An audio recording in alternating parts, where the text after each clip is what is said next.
I am live. That's what it says. You're live. Hi, it's me, Becca. I am here on Being Becca Live with you guys today. Thank you so much for taking time out of your day and spoons out of your life to spend them with me today here on Being Becca Live, where we talk about the challenges of being an adult autistic alive right now, and not when research catches up. So, as I sit here with you guys today, I can't tell you where I am. Why? Why can't you say where you are? We don't recognize that background bucket. It's not your red chair. It's not the RV. Well, guess what? I can't tell you. Why? Because right now I am pouring my heart, soul, and spoons into our vlog that we're working on. So, me and Isabel, if you guys don't know Isabel, go find her. I will put links to her in my live somewhere. She's helping me with my social media. She's helping me with my video editing, and just helping me in general with sort of planning out the next phase of my career. So, with that, we've been working really hard on a vlog that I am sharing with you right here on this YouTube channel. So, if you are not subscribed to my YouTube channel, please do so right now. And if you haven't started watching the vlog, please go do that.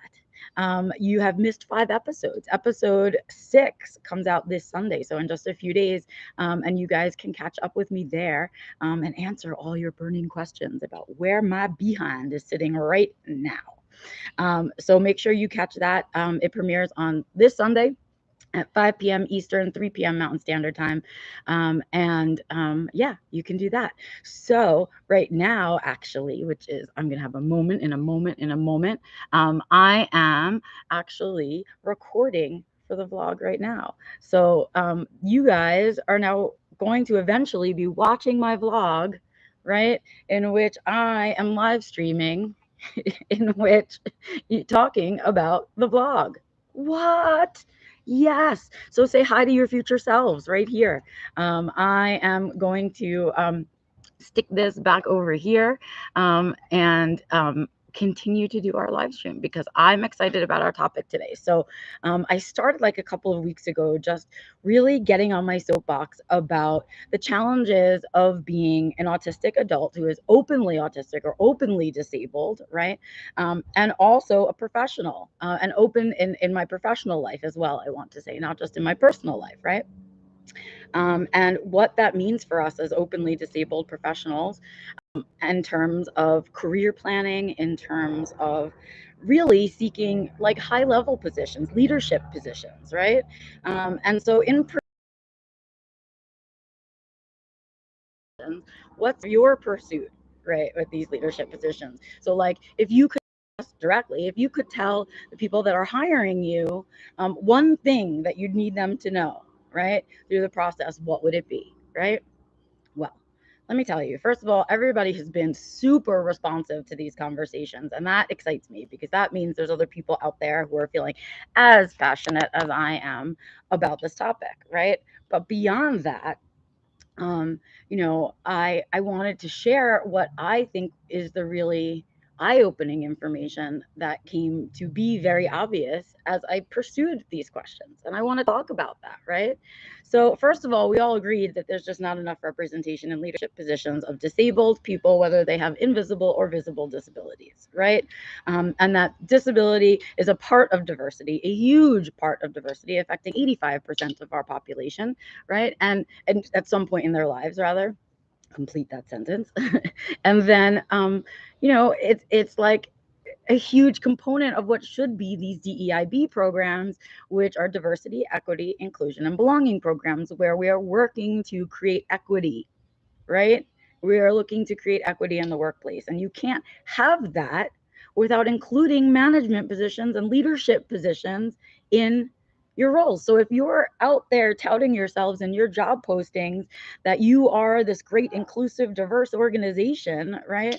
But that stops at a certain pay level and a certain pay grade, right? A certain power role, right? It's a power play, is what it is, an ableist power play, right?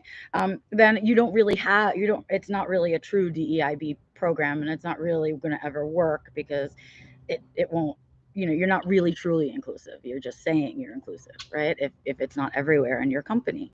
And so that's where we're at out there in the world. And that's how I'm feeling about it, right? And so that's where this conversation came from. Let's see. What was my point?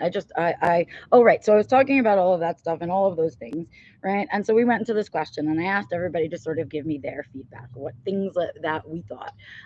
And while everyone and their mother right now, that's working on this DEIB issue and is approaching it from a human resources place, has been focusing their energy on the interview process, which is shameful and which is difficult, but not just for disabled people, difficult for everybody, because we don't function the way that interviews were set up anymore. That's not how the world works anymore, and that interview process hasn't been updated with the way we function as a group, right? So um, that interview process, while yes, it has particular issues that are difficult for people with certain disabilities, right? And that accommodations need to be made, but the whole process sucks, right? The whole process is broken for what it is that if what we say we're looking for out of people is what we truly want, then the process is broken. Interviews aside, because guess what? Nobody said interviews, right?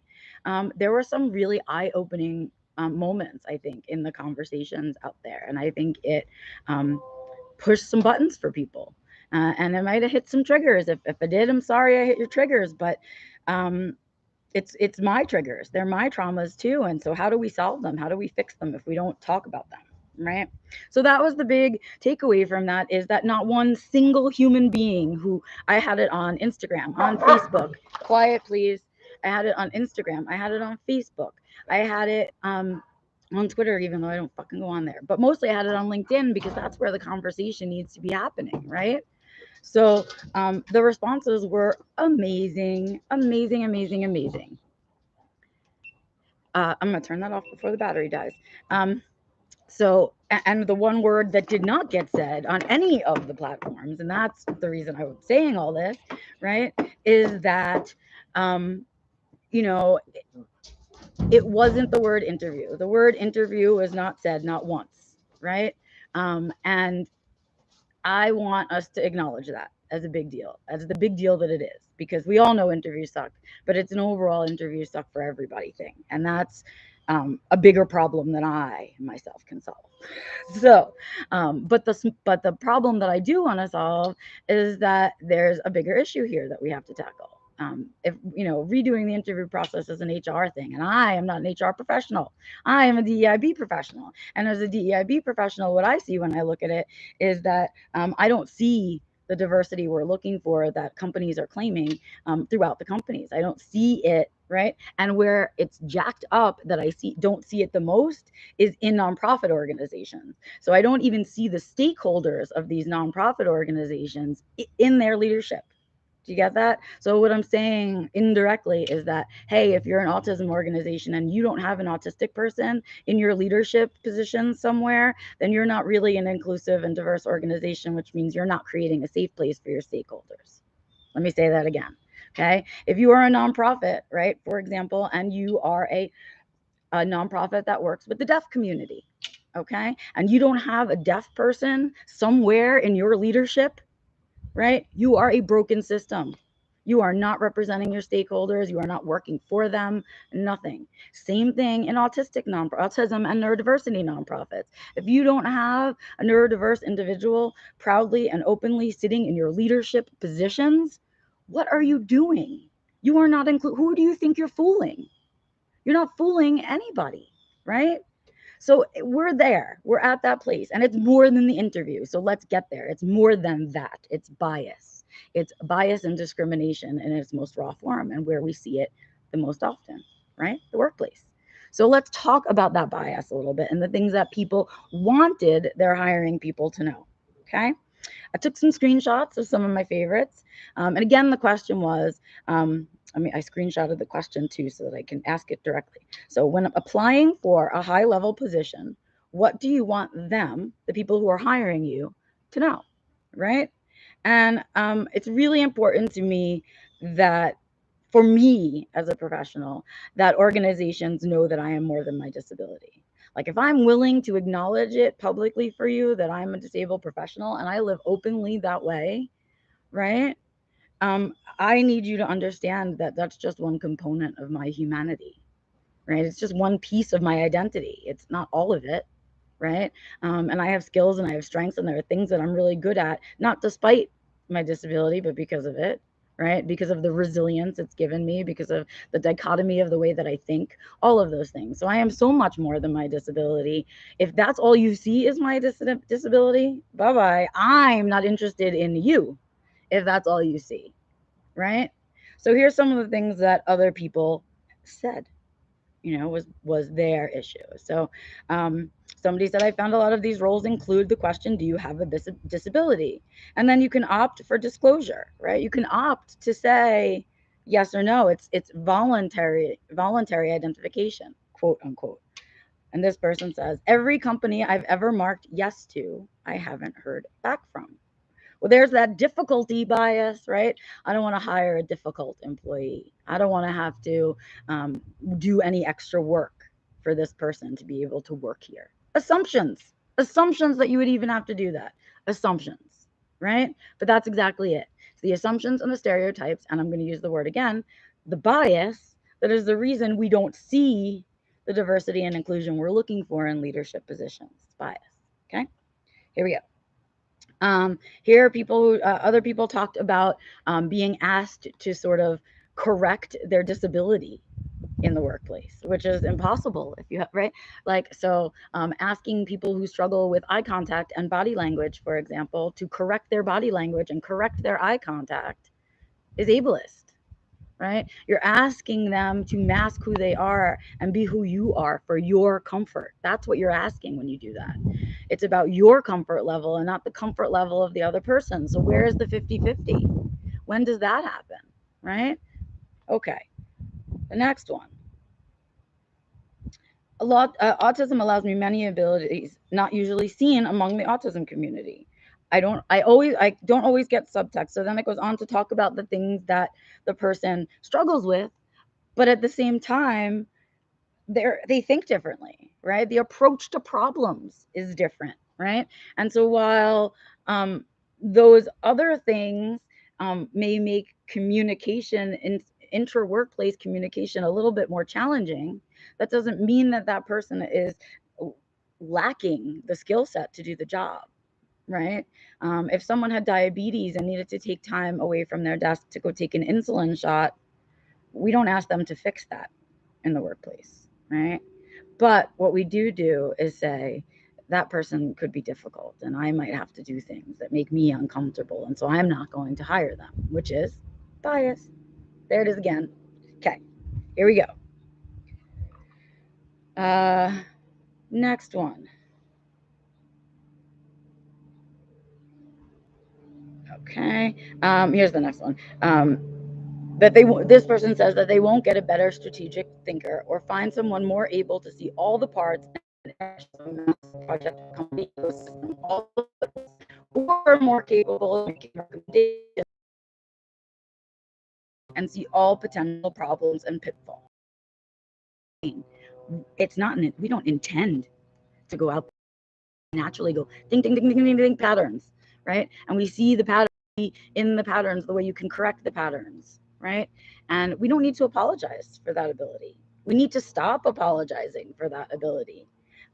If you want someone to do that job and what they're saying to you is, yeah, I can do that job and I can probably do it better than you, but I'm also disabled. And you say, oh, that's going to make it uncomfortable for me, right? Then you're not an inclusive and diverse workplace, right? Bias. Okay.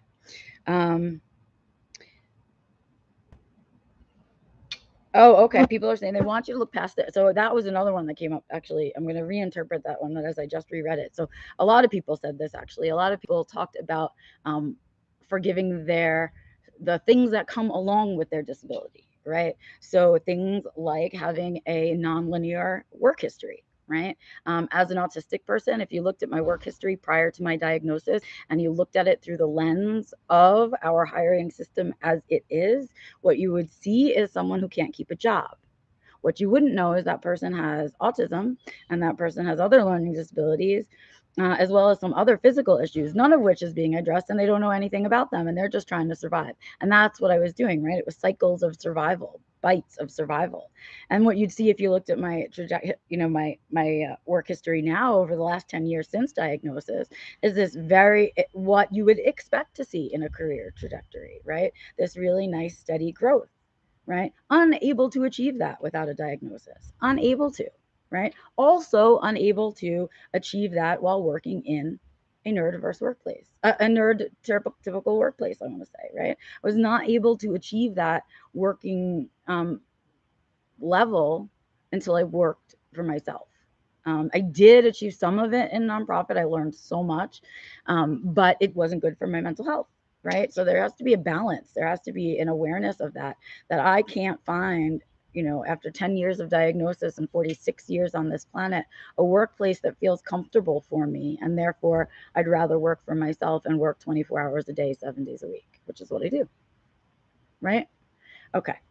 Well, not really. That's a lie. I don't do that anymore. I used to do that. That's not what working for yourself means. And I've learned a lot further. So let me not umbrella statement that. What I do is hustle all the time. And I'm always thinking about it because anytime an idea comes to me that's totally original or something I can collaborate with someone on, I want to jump on it because I am an entrepreneur. And that's the entrepreneur brain, right? Okay. Anyway, back to our topic. Ooh, did you see that? That was really cute. Cute, cute, cute. Back to our topic at hand. I want to continue, I guess, to read. Let me see. I think there's only one more, but those were really the things that I kept seeing over and. Oh yeah, that was the last one. So those were the themes. Those were the big themes that were out there. I didn't see interview once. I didn't, it wasn't anything about the application process, right? And access to that. So much of it has become digital that that's not even an issue anymore for a lot of people. And many interviews now are virtual. And so that's taken away for many of us the transportation issue and the getting ready and getting out the door issue, right? All of that stuff. And so we're looking at the wrong part of this puzzle now, right? COVID has changed the way we need to look at it. And the part of it that we are not looking at right now is this leadership positions and being able to say that we are truly inclusive and diverse by having an inclusive and diverse workforce all the way to the top, right? That's the point. Let me catch up over here in chat. I see people tend to do things because of their identities, not despite their identities. That's true, right? The more we know about ourselves and understand ourselves, right, the more we can become champions and we become positive people and we become healthy people. And with that, we become people who want to be productive, right? And so it's huge. Let's see. Isabel says, I wonder if I say no to it and if I disclose it after I'm hired, if they will be mad, right? Here's another huge problem for a lot of us on the spectrum, especially, right? We have a really hard time with lying, right? So when we choose to not disclose, we see it and we feel about it as though it's a lie, right? And so when we think about not telling up front and telling once we have the job, we feel like they will feel lied to. Like, why didn't you tell me from the get-go?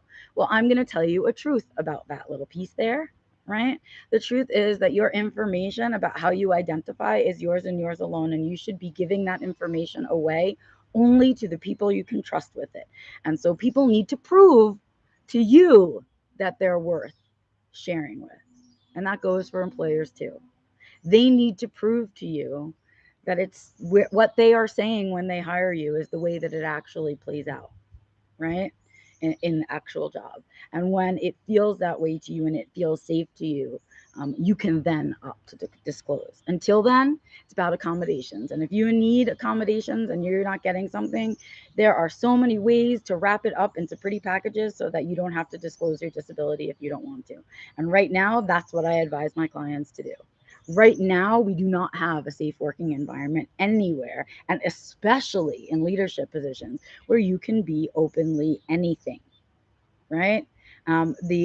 Being openly gay and lesbian, LGBT, the whole queer community, right, is just now, and visual, being open about it and visual about it, and there's words that I can't think of right at this moment, right, and proud about it and all of those things, and still getting your leadership position jobs is new for that community. And our fight has just begun, right? So I say to you, if you are out there and you are working in DEIB and what you're really doing is HR, please go away. Also, if you are someone who is putting job postings and you are telling people you are an inclusive and diverse place in your job postings and the way you describe your company, but then you have bias in your hiring process, we've got a problem, right?